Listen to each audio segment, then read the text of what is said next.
મારું નામ જોશી ઈલાબેન છે અને ખાસ તો અમારી ફરિયાદ એ છે કે આ દીપાલી નગર કામધેનુ સોસાયટી છે. લગભગ 9 કે 10 દિવસથી આ પાણી નથી આવ્યું.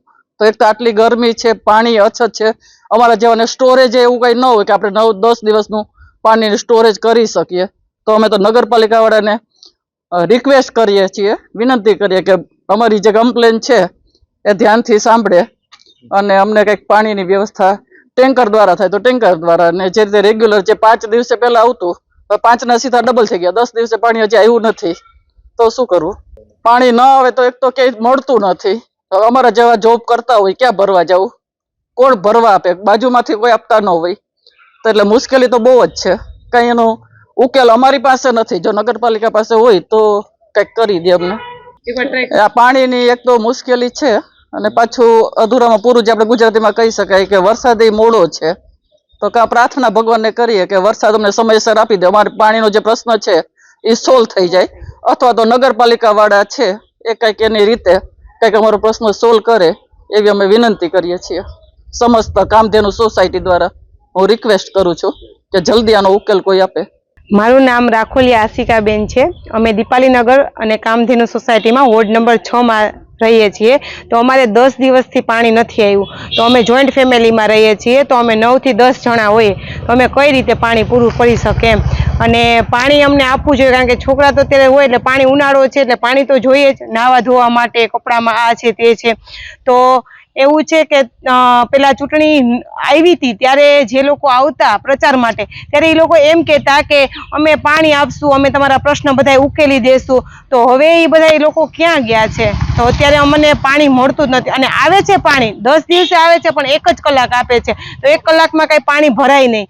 અને બીજી વસ્તુ કે એ લોકો ફોર્સે એટલો નથી, કારણ કે આગળ જે લોકોને પાણી આવે છે એને મોટરે ચાલુ નથી કરવી પડતી અને ફોર્સથી પાણી ભરાઈ જાય છે. અને અમારા લોકોને એટલો ફોર્સે નથી આવતો અને પાણી 1 કલાક આપે. તો નગરપાલિકાને મારી એટલી જ વિનંતી છે કે અમને પાણી મળે, કારણ કે અમારે આ બધા ગ્રુપ વતી એક કીધું છે, એક રિક્વેસ્ટ છે ને કે અમને જલ્દીથી જલ્દી પાણી મળે. અને અમને ભલે 4 દિવસે પાણી આપે તોય ચાલશે, પણ 4 ના 10 દિવસ છે તો પાણીનો બહુ પ્રશ્ન છે. અને હવે તો ચોમાસું એ નથી, એટલા માટે તો નગરપાલિકાને એટલી વિનંતી કે બસ વેલાસર પાણી આપે. નમસ્કાર, કેશોદ નગરપાલિકા પ્રમુખ પ્રતીક્ષાબેન કેયુરભાઈ દેવડિયા.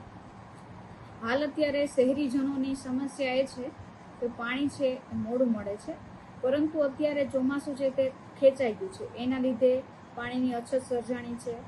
હાલ પાલિકા છે તે આ બાબતે ખૂબ જ ગંભીર વિચારણા કરે છે. અત્યારે આપણે 8 MLDની પાણી છે તેનું ખરીદ કરીએ છીએ અને આપણે જરૂર છે એ 12 MLDની છે. તો આપણે એમાં પાણીનું છે અત્યારે ખાધ પડે છે. તો જેના માટે નગરપાલિકા દ્વારા અત્યારે બોરનું કામ ચાલુ છે. આપણે અત્યારે કુલ 9 જેટલા બોર કર્યા છે, જેમાંથી 7 બોરમાં છે તે આપણે સફળતા મળી છે, બાકીના બોર છે એ ફેલ ગયા છે. અત્યારે અમારો પ્રયત્ન એવો છે કે ઉપર સુધી કે પાણી છે તે વધારે અહીંયા આપણે શહેરની અંદર મળે શહેરીજનોને, તેની યોજના છે તે નગરપાલિકા દ્વારા કરવામાં આવી છે.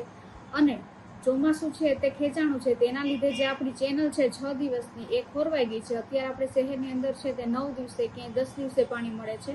તો હવે છે તે 2-3 દિવસની અંદર છે તે ચેનલ રેગ્યુલર ચાલુ થઈ જશે. તો હવે શહેરીજનોને છે તે 6 દિવસે પાણી મળતું રહેશે.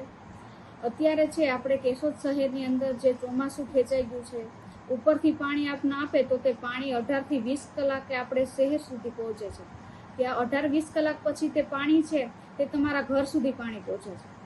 તો એમાં અત્યારે આપણી ચેનલ છે એ ખોરવાઈ ગઈ છે. તો 2-3 દિવસમાં રેગ્યુલર ચેનલ ચાલુ થઈ જાય. કાયમી સમસ્યાનો ઉકેલ એ છે કે અત્યારે છે તે ઓજત છે તે પાણીનું સાવ ખાલી થઈ ગયું છે. અત્યારે આપણે દેવગઢથી ત્યાંથી પાણી લઈએ છીએ, પણ ત્યાંથી તે પાણી આવતું હોય તો વચમાં કોઈ પાઇપલાઇન છે તે તૂટી ગઈ હોય છે, તો તેના લીધે 1-2 દિવસ લેટ થાય. તો ત્યાંથી પાછું જે પાણી ચાલુ કરે તો તે 18-20 કલાકનો વચમાં પાછો ગેપ પડી જાય. તો એના લીધે ચેનલ છે તે ખોરવાઈ જાય છે.